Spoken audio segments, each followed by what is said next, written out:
بسم الله الرحمن الرحیم. درس گذشته ما در مورد تمرین اول در مورد حرکت زبر بود که اینجا ما شما خواندیم. دال زبر ده، الف همزه زبر ا، ب زبر ب، ده ا ب، دال زبر ده، ر زر ر، جیم زر ج، ده ر ج. از اینجا تا به اینجا درس گذشته خواندیم. امروز هم موضوع درس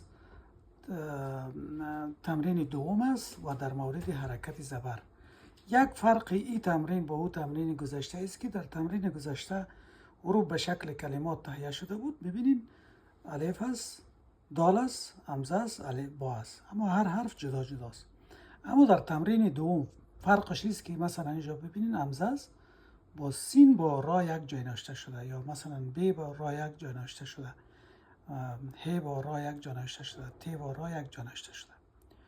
بینن میخوانیم تمرین دوم امروز.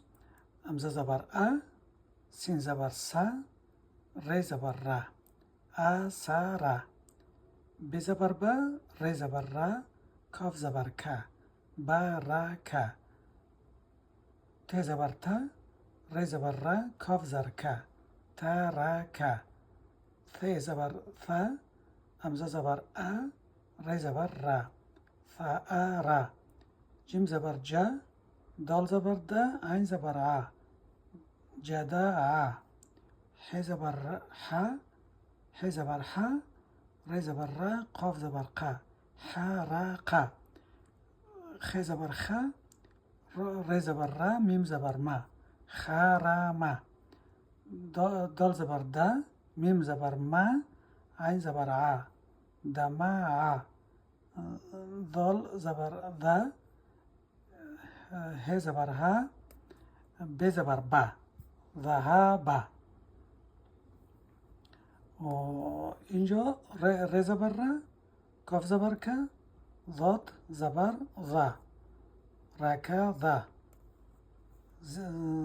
ز زبر ز، عین زبر ع، میم زبر م، زعم، سین زبر س، ر زبر ر، قاف زبر ق، سرق، شین زبر ش، ر زبر ر، دال زبر د، شرد، صاد زبر س، راد زبر ر زبر ر، ف زبر ف، صرف، ضاد زبر ض، ر زبر ر، ب زبر ب، ضرب،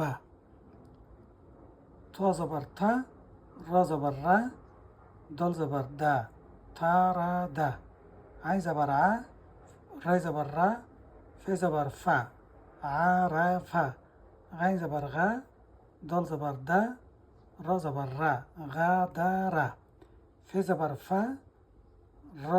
ر زبر ر، قاف زبر ق، فرق، قاف زبر ق، دال زبر د، ر زبر ر، قدر.